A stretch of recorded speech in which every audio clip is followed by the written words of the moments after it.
There were good, credible reasons to vote for Brexit from an environmental perspective. There were some environmentalists who backed Brexit. I found two of them in the entire environmental movement, but they do exist, and they have credible arguments for pushing us out of the EU and wanting us to leave the EU. There are good reasons, because for sovereignty reasons, you can certainly argue that. The EU doesn't work particularly well in a large range of actually environmental issues. It has some very perverse policies and some very perverse regulations that could certainly be improved. And you could also argue that you could bolster competitiveness of some clean tech firms by leaving. So there are some good things. The reason I have flood up here is one of the good things about leaving the EU is we could get rid of the common agricultural policy, which is an absolutely almighty mess from an environmental perspective. It is a way of funneling billions and millions of pounds to landowners, including Paul Dacre, the editor of the Daily Mail, who famously benefits from the EU because of his grouse farm up in his grouse estate, sorry, they're called farms and estates. His grouse estate up in Scotland. There are Saudi princes who benefit from common agricultural policy. It's an almighty mess.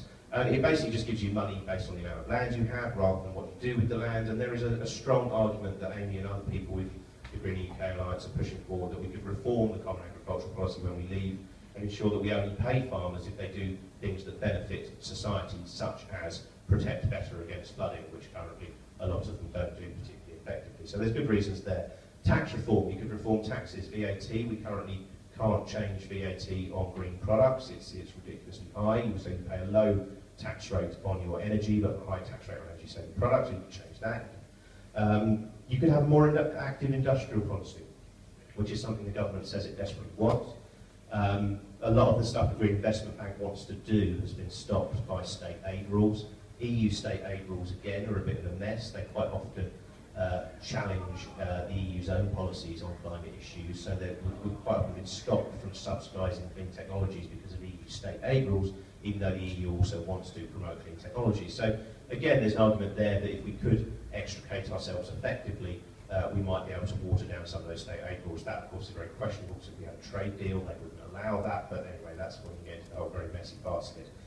So there are ways in which we could benefit from leaving the EU.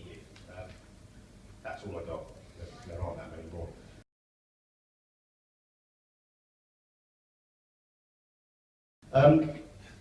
The bad stuff.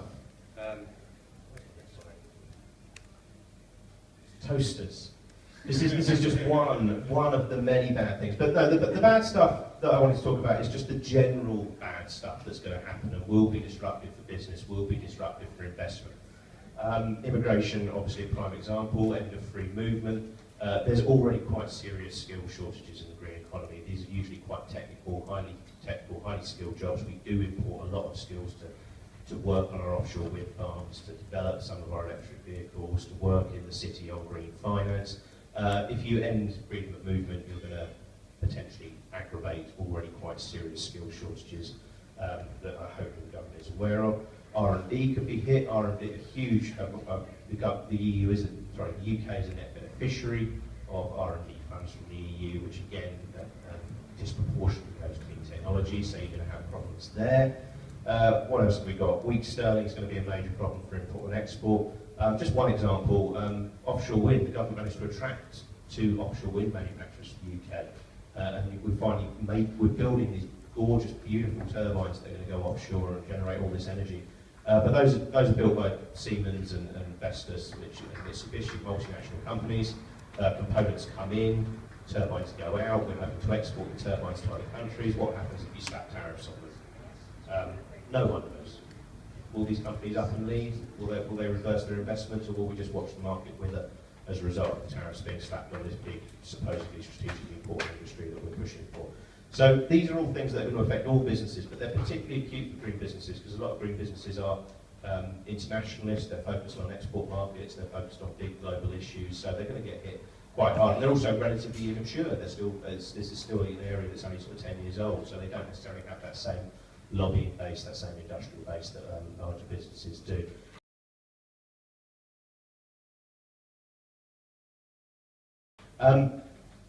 The reason I put a toaster up there is because it's been touched on already, but this complexity that we're going to get with standards Currently, your toaster is a lot more efficient than it was 10 years ago. It's saving you a lot of money, actually. Our energy bills have fallen, even as energy prices have gone up. The reason they've fallen is because we're losing less energy.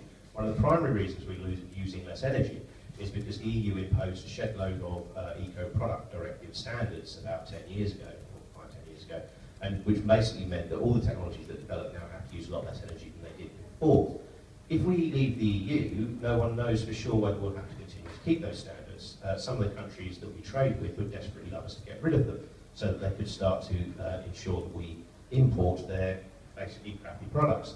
And if you're a developer of these technologies, what do you do? Which standards do you adhere to? Do you adhere to the higher ones and try and continue to trade with the EU? Or do you say, actually, it's cheaper to make the rubbish products that don't have to adhere to those standards?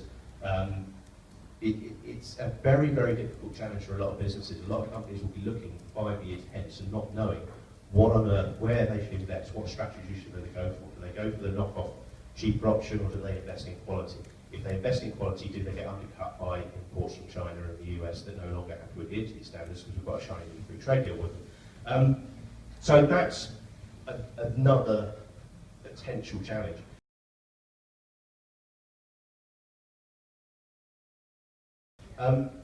One of the reasons we're going to be leaving the EU is because it's so bureaucratic. I think what we're about to find over the next 5-10 years is the EU is the biggest global mechanism for the reduction of bureaucracy the world has ever seen.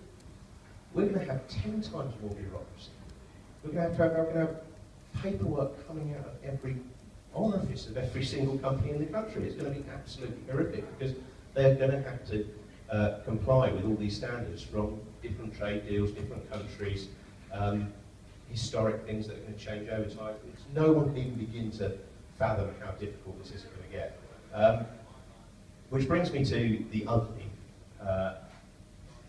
That's a reference to the zombie regulations that Amy already touched on. The specific policy implications for green businesses are absolutely huge because so much of the environmental agenda, for better or worse, is driven by policy.